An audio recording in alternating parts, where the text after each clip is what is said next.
Okay, thank you. Thanks, Matthias. Thanks, Rebecca, for the kind introduction, and thanks, Osvaldo, and the rest of the EcoDim team. It's great to be back at this course. We've already heard a little bit about just how much there is to explore. Two great symbiosis talks from the two Nicoles that we've got the pleasure of having here. This is another realm that there's lots to explore, lots of sequence data out there, lots of experimental data out there. So a real opportunity in the EcoDim course here to sharpen your toolkit, to use the last Nicole Dubier's example, sharpen your toolkit here for a few weeks and then use that toolkit to discover a lot in the unknown. I'm going to focus on ocean viruses, and this is the outline of where we're going to try to go. I'll normally talk about why and how we actually study viruses, and I particularly am interested in viruses of microbes, of prokaryotic microbes. And I've crossed out and how because I'll talk with you about that in the lecture on Monday afternoon. And so I'll try to present some of the larger stories in the global oceans about patterns, processes, and paradigms. And then just for a couple of minutes, remind us about a little bit of the life outside the oceans and how the oceans are really leading the way for exploring viruses in those other complex systems. So why should you care about viruses of microbes? Well, you don't ever care about the viruses except for the last pandemic round of viruses. You normally care about the viruses and the microbes that they target. And so in our bodies, there's lots of microbes that are important for human health. In fact, the cravings you're having right now for your lunch are driven from a lot of microbial metabolites building up and talking to your gut-brain axis to make you crave whatever the thing is you're craving. Your behaviors can be driven by a lot of microbial metabolites. If you go out into soils or into plants, there's a whole microbial world there. You're here in this course because you already know microbes are important. Microbes are also important to the air you're breathing. You may or may not know half of the oxygen that we breathe on the planet comes from microbes in the oceans. I'm interested in how viruses modulate these important microbial metabolic capacities. And in the oceans, when I started, this was sort of the state of the field. Nicole talked about the big discovery of the hydrothermal vents being a really big deal. In my world, viruses were not even considered to be abundant until the late 1980s when people concentrated seawater and looked in a microscope.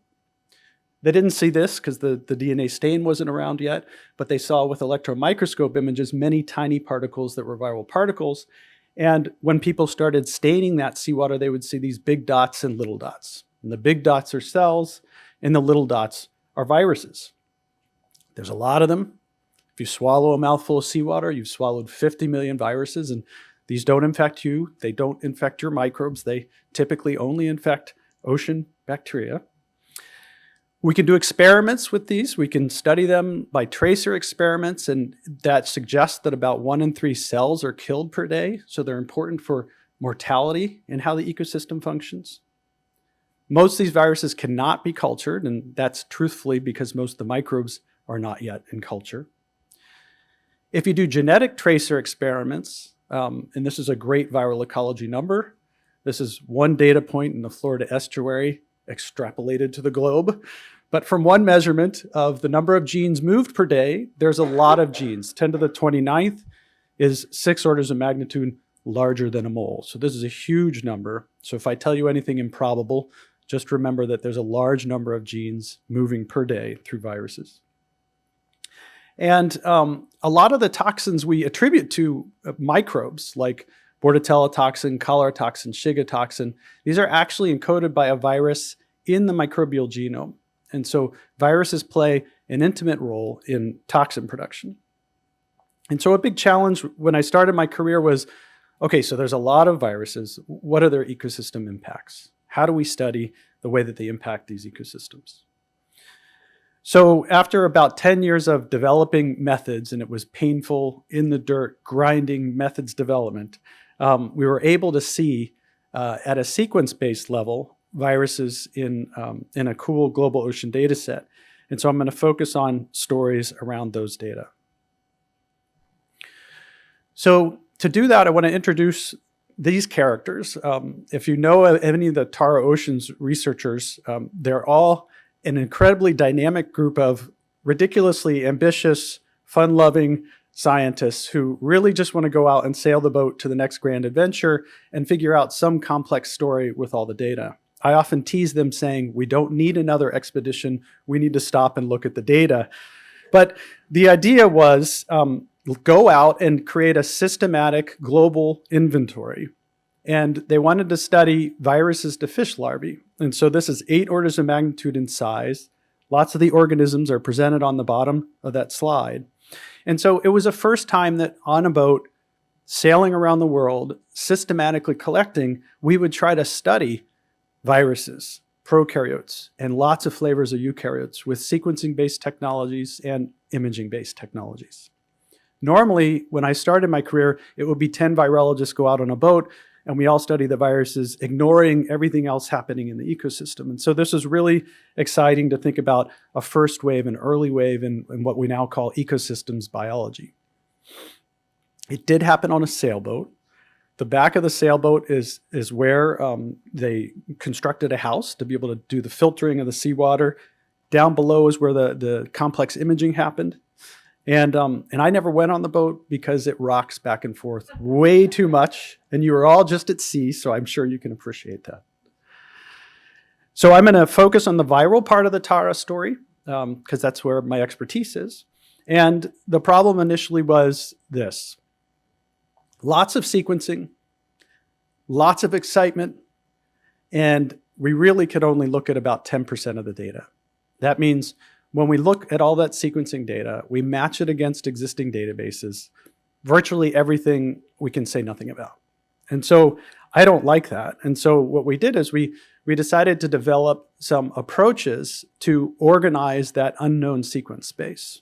And so this really led to us cataloging viruses globally. And so here we've got a picture of 2 viruses. And when we started, there were about 2,000 known virus genomes for double-stranded DNA viruses. And when we first round went through Tara, we had expanded that 15-fold. And then recently in 2019, we'd expanded that quite a bit more to where we've now got about 200,000 virus species in genomic form as a catalog. And so that's a very powerful, large-scale data set.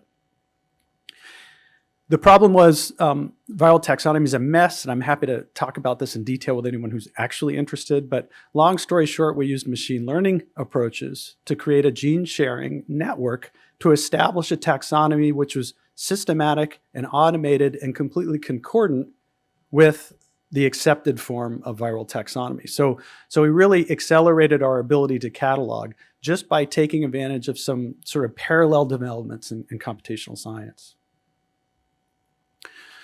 So we have a catalog, big deal, right? What kind of biology can you learn? So 200,000 virus species, we've got global ocean data sets. This is a picture of part of the global ocean data set where each gray circle has a number, and that's a station where the boat stopped for 24 to 48 hours and did its sampling. And what you can see is arrows between some of those stations, and those arrows are us following the virus flow as inferred from the genomics that we were using to track the viruses.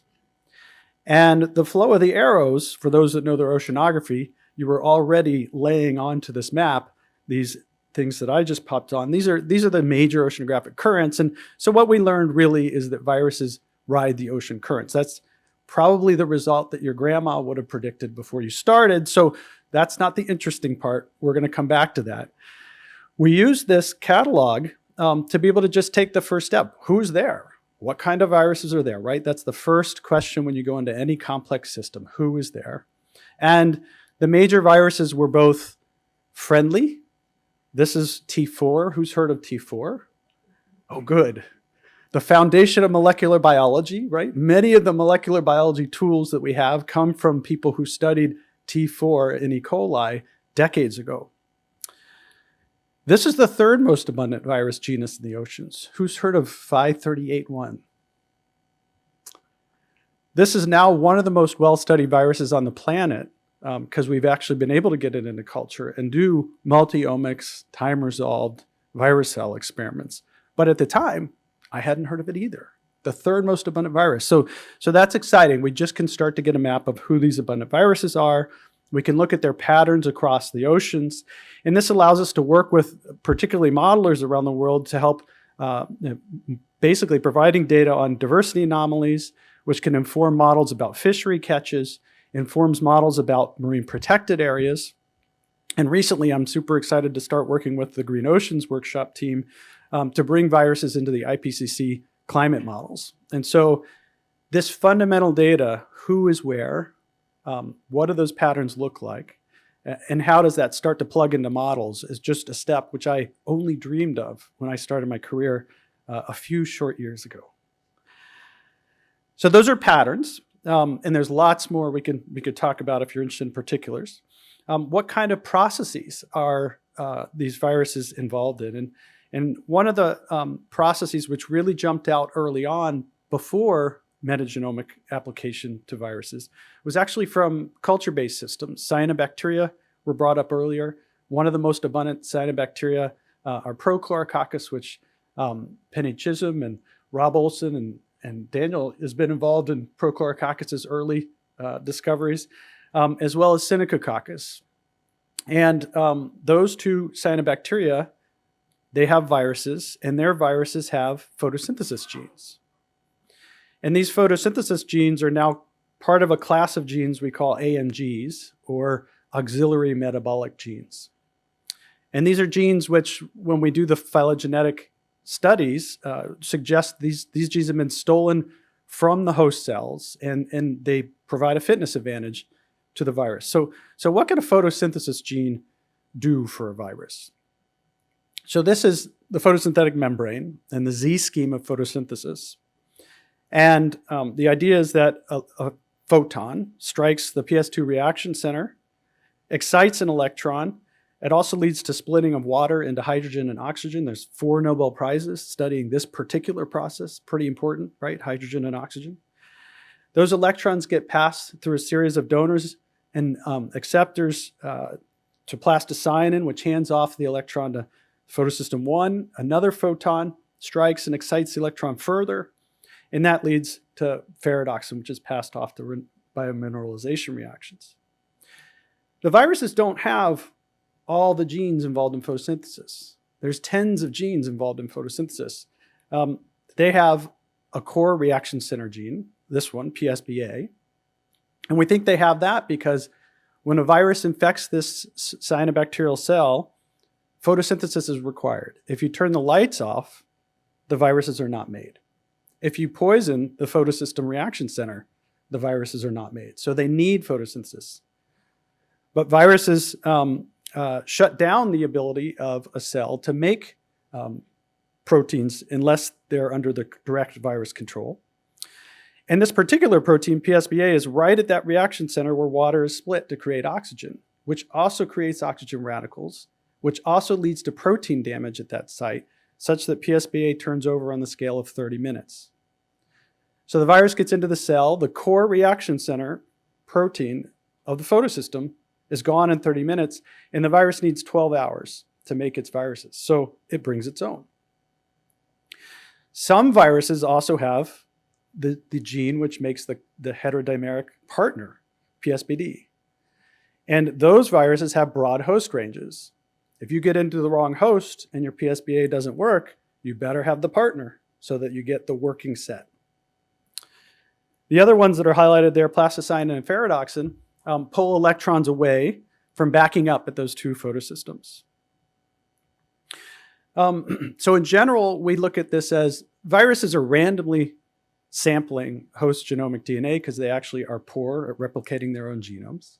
And some subset of those genes lead to a fitness advantage and become rate-limiting steps in viral production. And so they've stolen a lot of photosynthesis genes. We go and we look with viromics at viral communities, and we see central carbon metabolism genes, almost all of them in the Pacific Ocean. Sulfur cycling genes, many at the hydrothermal vents, but also in the open oceans. And nitrogen cycling genes, and I'll focus on those in a second.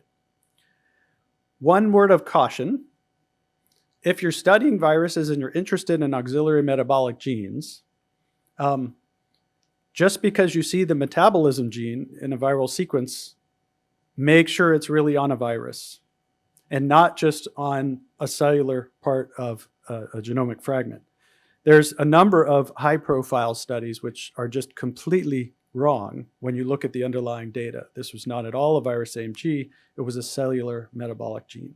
And so to try to guide the field, we and others have provided some guidance and suggestions, as well as now a new tool, DRAM-V, which brings in a set of filters to make you be more cautious and conservative in those predictions. I wanted to mention the nitrogen story because actually in 2014, I met Consuelo Gazatua, who was here as a student as part of the EcoDim course, and she ended up coming over to my lab to work as a postdoc and discovered a lot of nitrogen cycling genes. So this is an overview of nitrogen cycling, where these genes were known as nitrogen auxiliary metabolic genes, and Consuelo discovered 5 new that helped really open up the fuller pathways in nitrogen metabolism. We're taking that work further, and in this case, looking at in the global oceans. If you look at the KEGG metabolic maps, so these are all metabolisms that are known at KEGG, the Kyoto Encyclopedia of Genes and Genomes. The gray are areas we don't see any metabolisms. The blue are areas where we clearly see in the microbial genomic sequences metabolisms. The red are viruses, and the purple are both. And so you can see there's a lot of red and purple. I was interested to do this because I was interested in the fundamental question of all the metabolisms that microbes in the oceans do, what fraction are the viruses tweaking? And it's quite a bit. I mean, the number ends up being 8 to 12% in any given sample. But when you look at the full map, it's quite impressive. We're actually taking those data with some Tar Oceans collaborators now and trying to develop an approach where we can try to use community metabolic modeling to in silico do the experiment. What if we removed viruses or added in viruses? How would that change metabolic fluxes throughout the system? And I'm particularly interested in that question in the context of climate change, where we recently got some funding in the Emerge Biology Integration Institute in permafrost thawing soils to try to actually take a core that's producing methane as the permafrost thaws because of the microbes waking up. Can we actually use phages to prevent the methane from being released? And could that slow down climate change? Now, I'm the first person who does not like the idea of geoengineering, but I also feel like we're already doing a grand experiment on this planet. And so I would like to take that core and start to understand, can we make predictive, scientific, reproducible steps that can lead us to perhaps a geoengineering solution? So we've collected a global oceans data set. We're beginning to think about patterns and processes. How is it really changing our thinking? What are the paradigms? What are the big shifts in thought? And the first one is an idea around virus sequence space. So when I started this work, actually, many researchers said you'll never be able to do it. And the reason is this. We typically think of viral genomes as rapidly mutating, exchanging genes, and having high mutation rates themselves. And so the proposal that people would make would be, if you saw genome sequence space, it should look like the plot on the left, where the yellow viruses blur into the green viruses, blur into the blue viruses. And you can't really create a circle around any of those and say, this is clearly a population. And what I hoped was that the right side was correct, that populations were discrete. The yellow was different than the blue was different than the green. And I was hopeful, actually, because of some work from Martin Poltz and Eric Alm and others that had shown in bacteria, which people also argued did not have any sort of species boundaries because of gene flow, that this would be a problem. And I remind people that virus mutation rates and all of our thinking about viruses evolving incredibly rapid is really grounded in studying plant and human viruses, predominantly single-stranded DNA and RNA viruses, which do evolve quite rapidly and do have high mutation rates. But in the sea, and all the information I've shown you, we're studying double-stranded DNA viruses. And so my hope was they would be better. And so the problem, of course, is you can't really get that much data from many, many viruses to convince yourself about structure. This is 10 years of work. These gray dots are me isolating a cyanophage from any host and any seawater sample during my PhD and postdoc, and sequencing it and plotting it here in genome sequence space. This is a 3-dimensional space. And so we developed, well, first we went and isolated from just one seawater sample. Do you see the gray dots in the one seawater sample, the blue dots from 4 isolates? There's almost as much diversity in one seawater sample as I had seen around the whole world's oceans. And then we did one experiment called viral tagging, where we could look at 10 to the 7th viruses at once in a 10-minute experiment, and those are the red dots. And the red dots from that one site have as much diversity as we'd seen globally. But what was unique about the viral tagging data is we could actually sample those red dots many, many, many times, because we actually had population level data for each of those red dots. And so this has allowed us to ask that question, is phage genome sequence space structured or not? And so what you can see is that the clouds around those red dots never overlap. And in the case where you think they might, down here on the 3rd axis is a shadow, showing us that into the page axis is where they separate. So this is incredibly deep data. And so with very, very, very low probability, these are structured, highly clustered, population level systems. And we've gone on actually to use formal population genetic metrics on isolates, 142 isolates from a single seawater sample, to show that gene flow is higher within them between these populations. The populations are under differential pressures, and that there's strong selection to maintain them. So it fits a biological definition of species.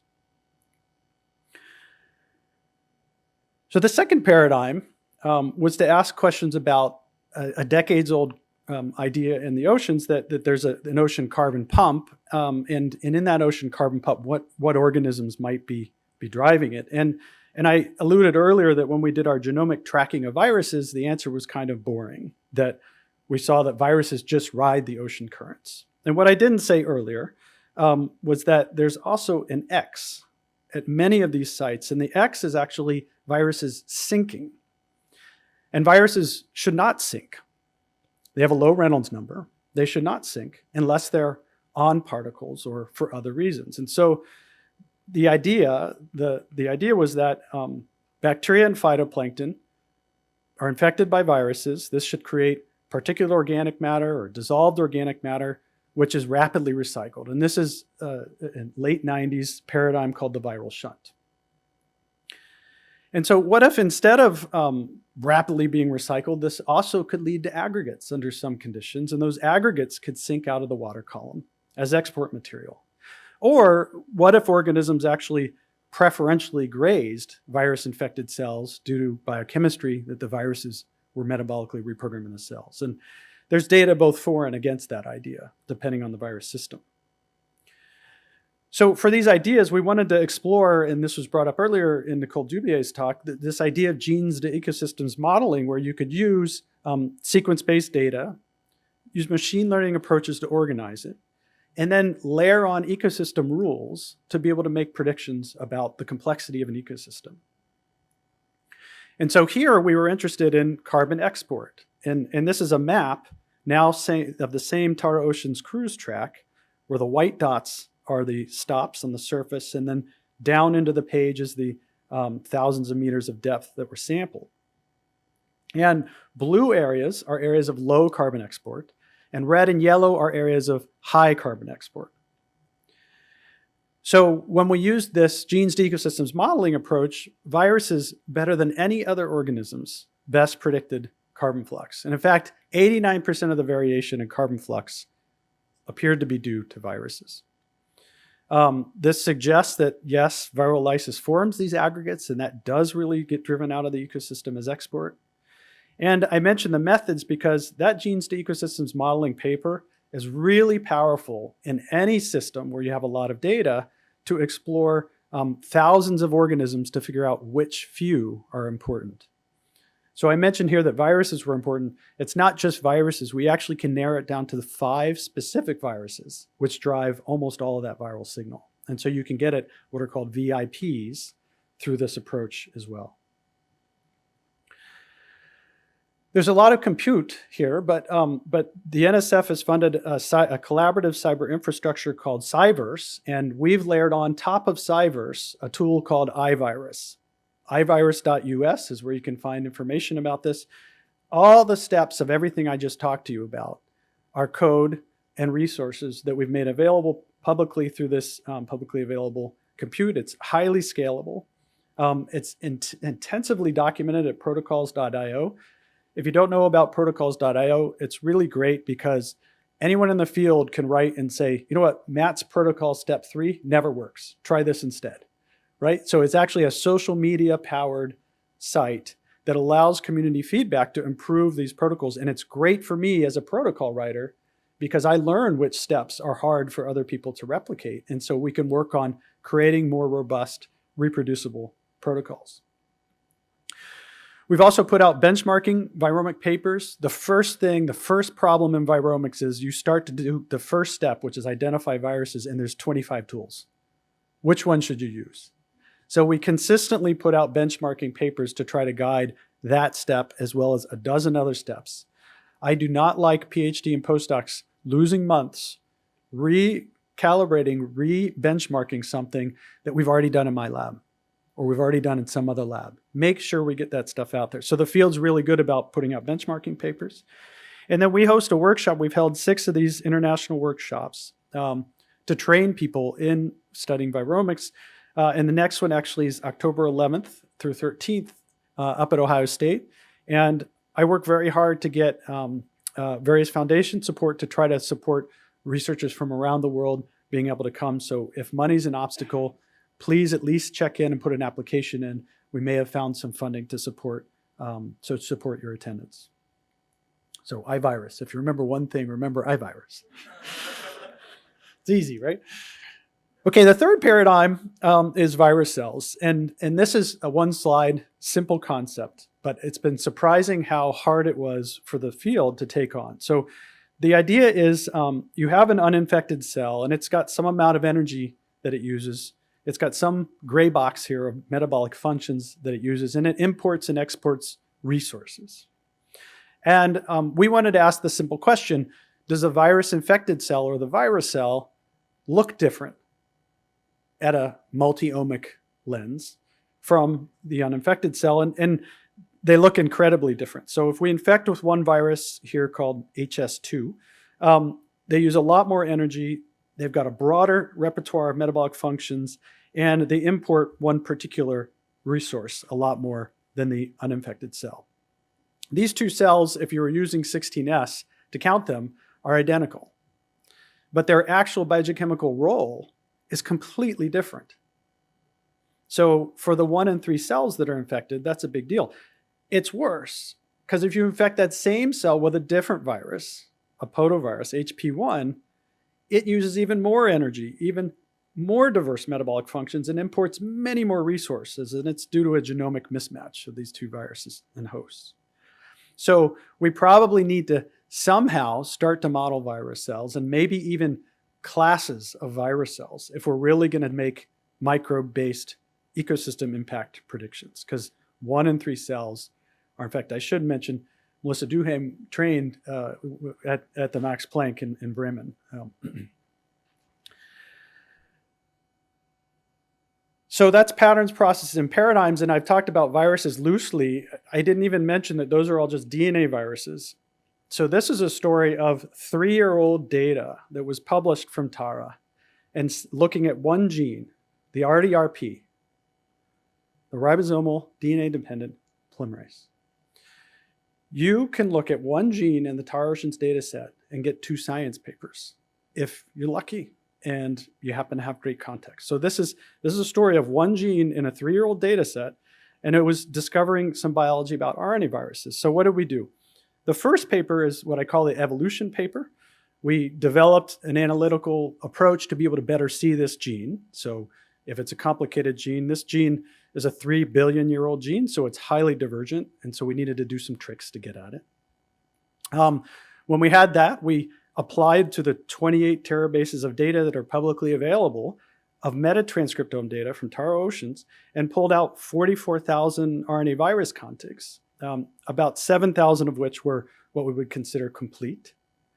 And so with the 7,000 complete, we could do some new biology. And the first thing we had to develop was a machine learning approach to actually objectively and systematically align these sequences, because they are 3 billion years old. They're an incredible problem to actually place into a phylogenetic context. When we did that, we got excellent concordance with this systematic automated approach with what was considered expert-driven. And we got this tree. This tree did take us 3 years to build. And so I'm going to pause for 5 seconds on the tree. The tree is really interesting because what is reddish is data only from the oceans. And what is gray or blue are the data from every known RNA virus which had ever been studied.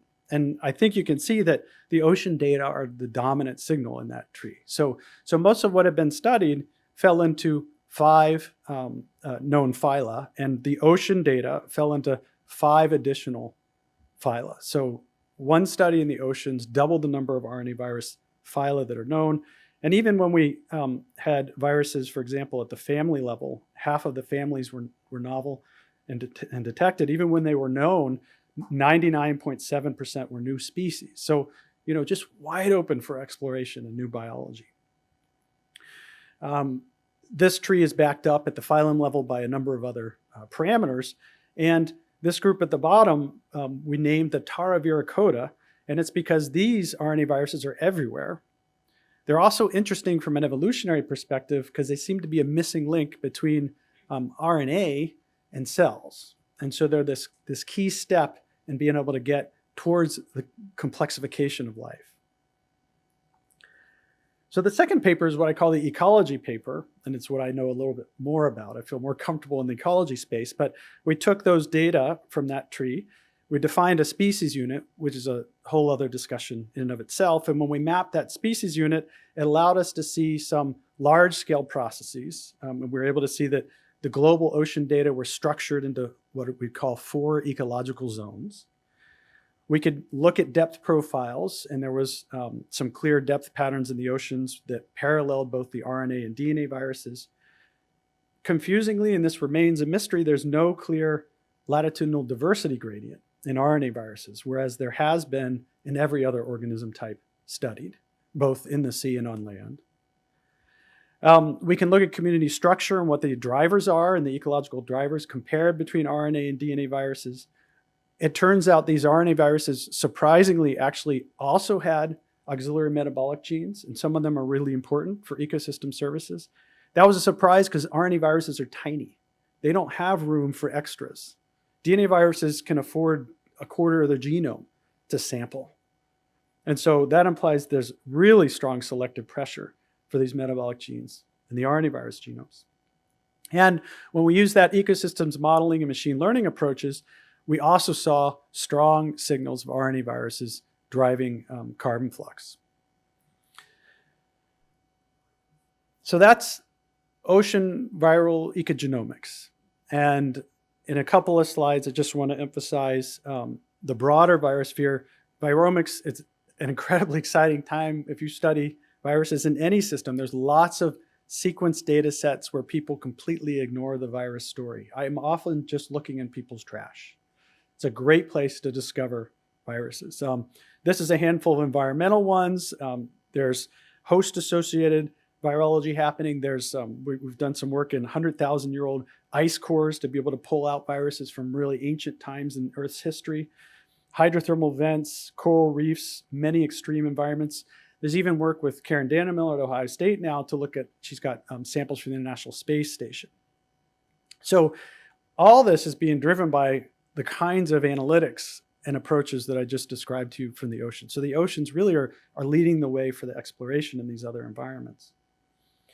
And in the human gut system, we just applied this to in one study, we looked at 2,700 metagenomes, which are publicly available, and discovered 33,000 new DNA virus species in the human gut system, a very well-studied system, just by being one of the first to study there. It turned out that if my lab or Nicole's lab or Gare's lab made the virome, that's what drove the signal in the data, because the three of us might use different approaches to the viromics. And so this is a wake-up call for that field actually to develop systematic approaches. If you stare between the lines, you can actually see a meta-analysis story. There is a story about aging and how diversity changes as we grow through our lives. That's an obvious one, cataloging, we think of that. A little less obvious is how we're trying to change the battle against superbugs. Superbugs are these antibiotic-resistant bugs, which are a big problem in clinical settings. And one approach, which is the 100-year-old idea, is to use phages to target these superbugs. And it turns out viral ecology has great scalable high-throughput approaches, which are important in this system. We've got scalable genetic approaches, RBT and seq and others, where we're using to look at resistance. We've got scalable genomic approaches like I just told you about.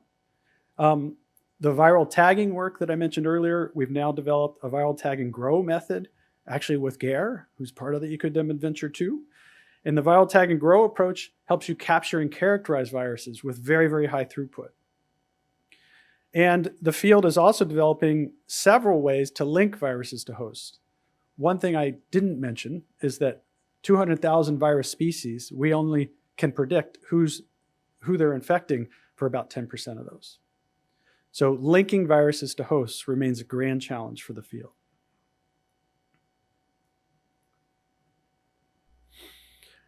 So I've tried to be really grounded in the oceans. And when I started, again, we were counting dots. So this was the story. You could go out and look at abundances of viruses. And we've tried to change that discussion, change that language to be sequence-based. And that started with systematic quantitative sampling capabilities. We've got this catalog of 200,000 virus species. We can do all kinds of analyses with those, including placing them into a classification scheme, which here uses the machine learning approaches to develop a genome-based taxonomy. We can look at the gene sets that they have. Do they have interesting metabolic genes or AMGs? We can use them plugged in with other organisms in a genes to ecosystems framework to ask questions like, what drives carbon flux? It could be, which viruses or microbes impact cancer, or the ability to grow corn better, or the ability to answer those questions is broad. In the oceans, where we looked at carbon flux, viruses were the most predictive. And what I didn't tell you is, mention too much, was that we can tell you which few viruses are the VIPs, the most important viruses in that. And we've also done follow-on stable isotope probing work to look at that quantitatively with an experimental setup in smaller scales. We've also been starting to think about which virus host cells to study more deeply. And so this has led to virocell work, the virus-infected cell or the virocell, where we study the actual phage biology with many different omics. And this is now an era of population-based science, formally tested and proofed, as I mentioned earlier. And that's really focused on DNA viruses. And that toolkit, again, is publicly available through iVirus. The only thing you have to remember. Complementing that, we're now looking at RNA viruses. Added 5 new phyla to the RNA virus world out of 5 that were known. Looking at their ecological drivers, the kinds of auxiliary metabolic genes they have, and their roles in the ecosystem with respect to carbon flux. And then using these ocean approaches in other environments, soils, in the human body, to study phage therapy and complex diseases, et cetera. I've been very fortunate to be funded by a number of groups. There's NSF flavor funding, there's DOE flavor funding. The Joint Genome Institute is something you should know about. This is a great program to sequence environments from really interesting sites, and that's a great way to generate lots of data. And then the Moore Foundation, I was also part of the program that we heard about from Nicole Dubier earlier. If you like any of this and want to hear about viruses, we do have that Viromics workshop in October. And I do have some open positions in the group, and would love to hear from anybody who might be interested. Thanks for your attention.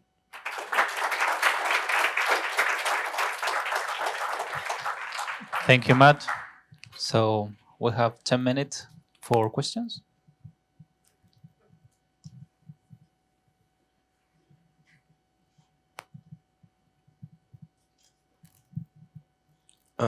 Thank you for your presentation, Matthew. It was very interesting. I have a lot of questions, but I'm just going to ask one. I think through school and the first years on university, they taught us that viruses are not part of the living part of the life. And watching your presentation, I think that's very wrong, but I want to know what's your opinion about that. Yeah, great question. Thanks, Tomas. Yes, viruses can play a beneficial role. I mean, they've evolved for billions of years with an ecosystem, and they're an important cog that helps the ecosystem we see out there. So I think many viruses get a bad reputation, but viruses certainly are part of the system that exists, and so we should learn about that.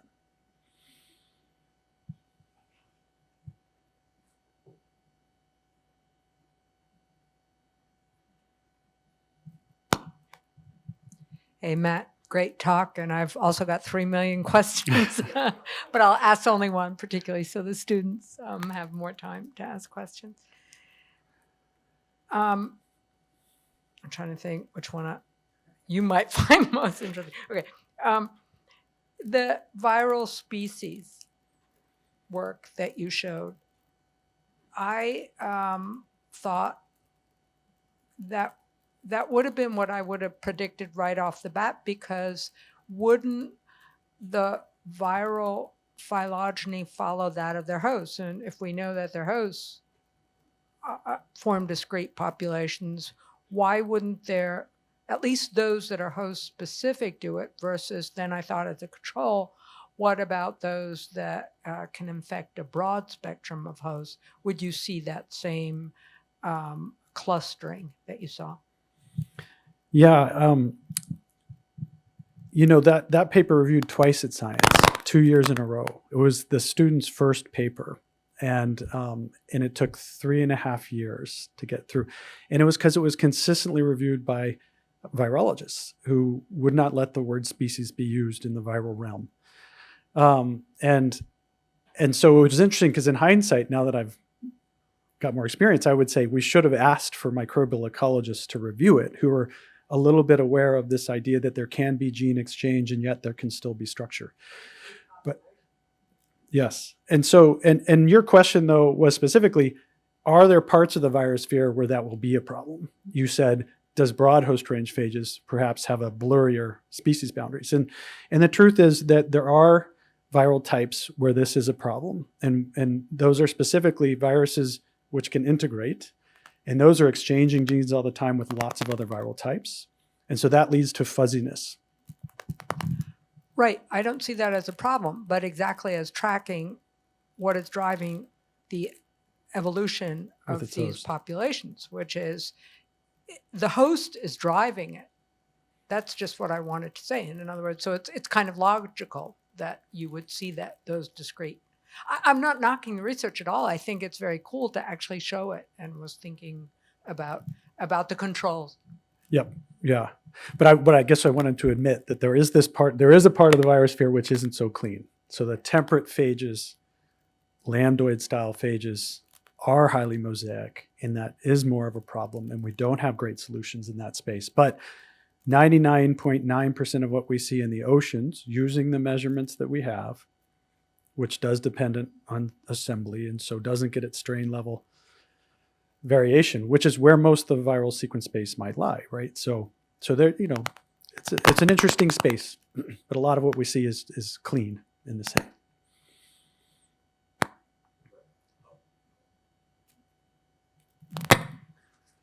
Thanks, Matt. Very interesting talk. I'm interested in the aggregate work that you're doing, and bacteria have long been known to be kind of mediators of biomineral formation, including passively acting as things like nuclei for a clay aggregate formation. I wonder if viruses might do the same thing, and if there's any role for viruses acting to make minerals that then could sink them out. Yeah, that's a great idea. When I think of the bacteria nucleating aggregates, the work I know of is in the atmosphere. Is that also true in the oceans that they can aggregate? Yeah. Right. Cool. I didn't know about that. Yeah, I mean, viruses are very sticky, so I can imagine them aggregating a lot. But they're small, so I don't know if that would grow enough. But I'd love to talk to you more about it. That's a cool idea. Sorry, who wants? Anyone else? Couple in the front.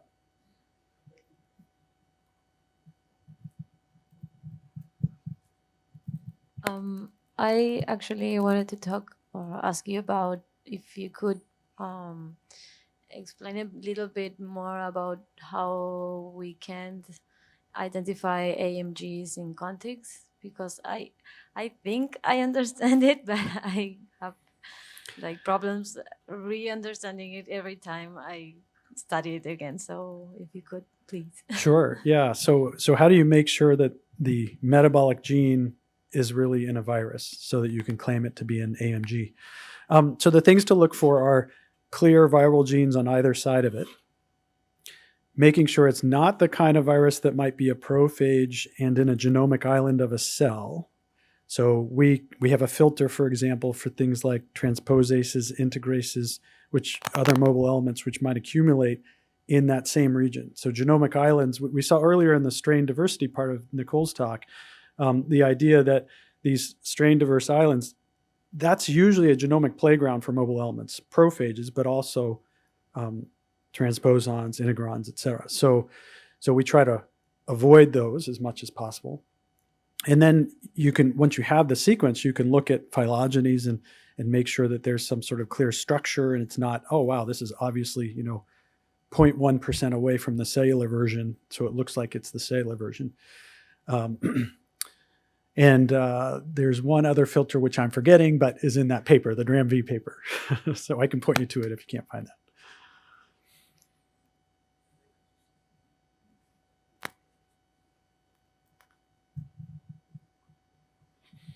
Hi, Matt. Hi. I remember your talk, a few years ago, and it's great to see, for example, everything you've learned about RNA viruses. Now, Thank you. at that time, you said they're there, but we don't know about Yes. What's the percentage between RNA and double-stranded DNA, and what about single-stranded DNA virus? Yeah. Evolution. So we can quantitatively tell you the single-stranded DNA and double-stranded DNA virus story because the libraries that we prepare are quantitative for both those viral types. And the single-stranded DNA viruses in most pelagic water are a few percent of the total.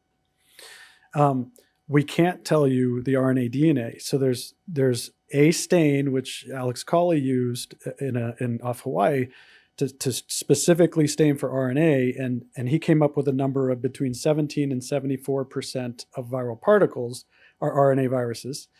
The noise is good ecological noise.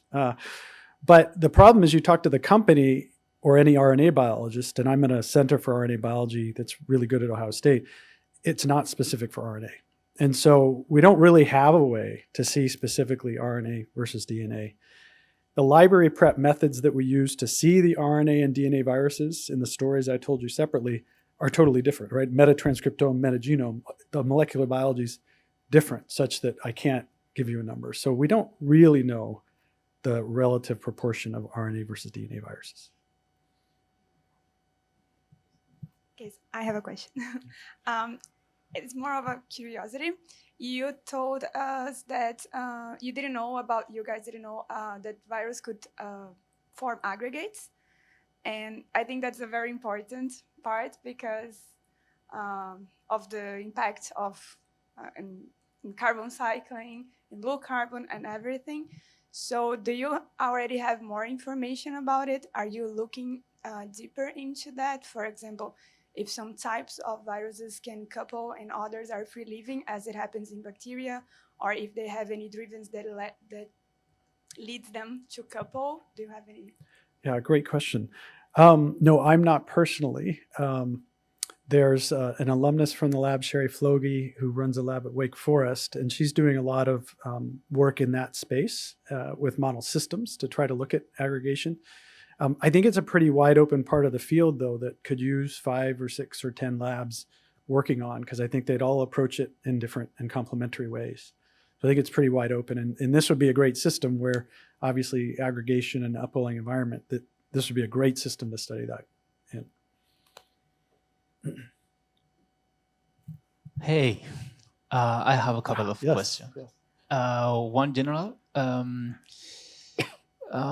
We know that we have all around particles like are share some characteristic of viruses. I'm talking about membrane vesicles.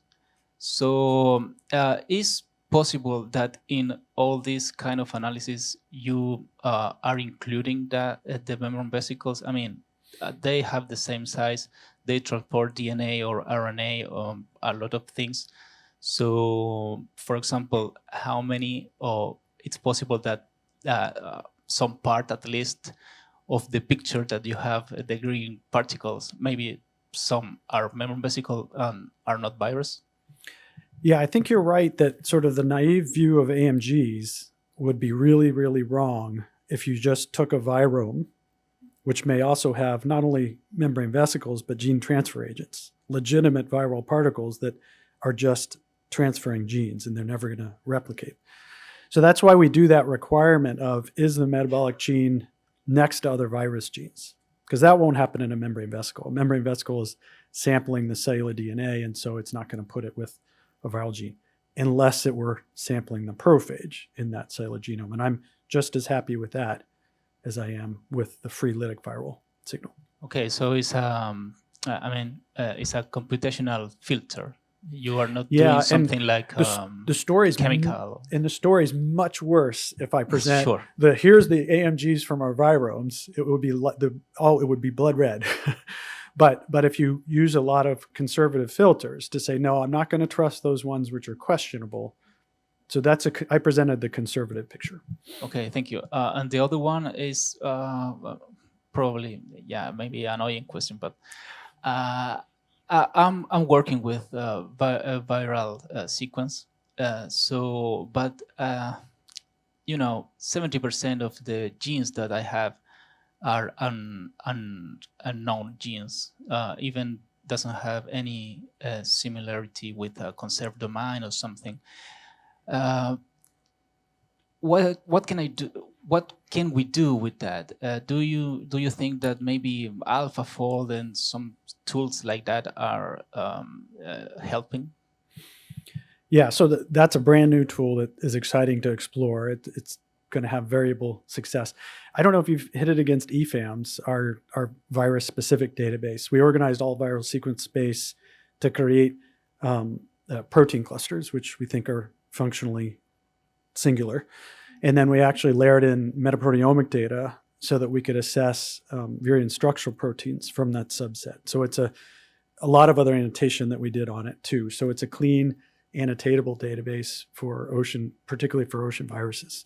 So I would try hitting EFAMS as one example. But you're right. I mean, the reality is that a lot of viral sequence space is unknown, and you can push really hard. And even if you get a hit, how much do you believe it? Or is it just to a conserved hypothetical? Or so those are tough to build stories around. But we could talk about strategies to build a biological story that maybe doesn't depend on that function. Okay, thank you. Okay, if no, okay, last question.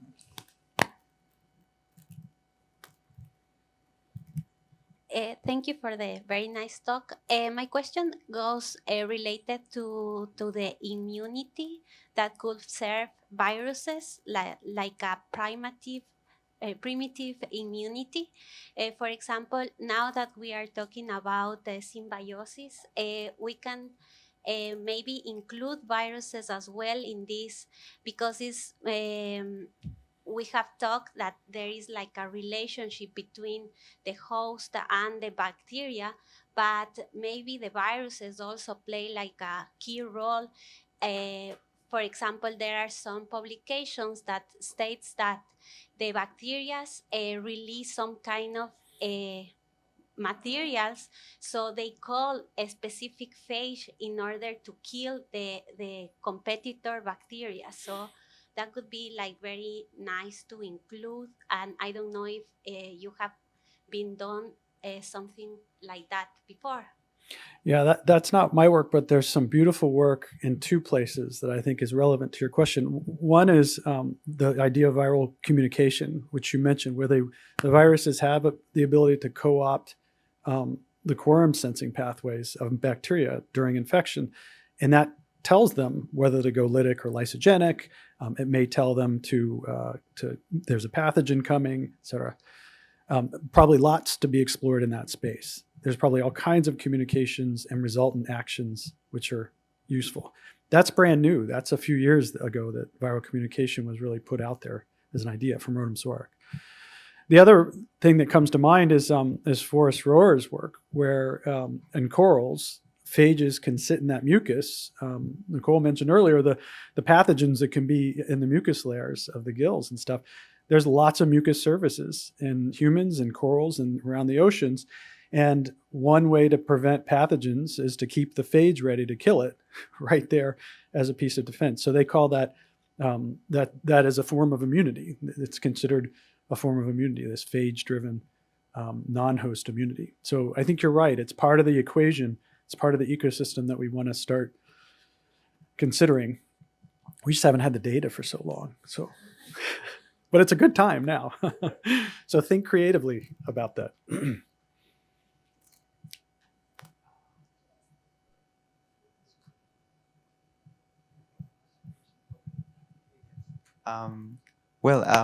I think that it was very interesting to know or learn about this photosynthetic temporal source of energy related to the virus, and I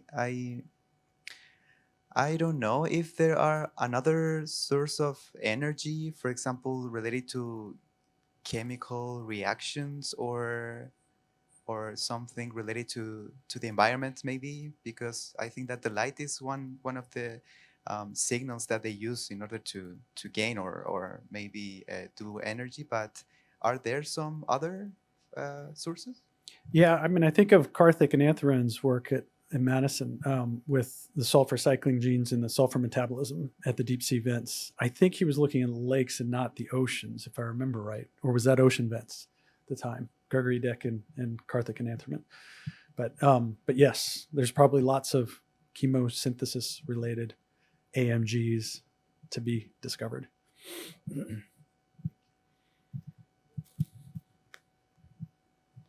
Okay, thank you very much, Matt.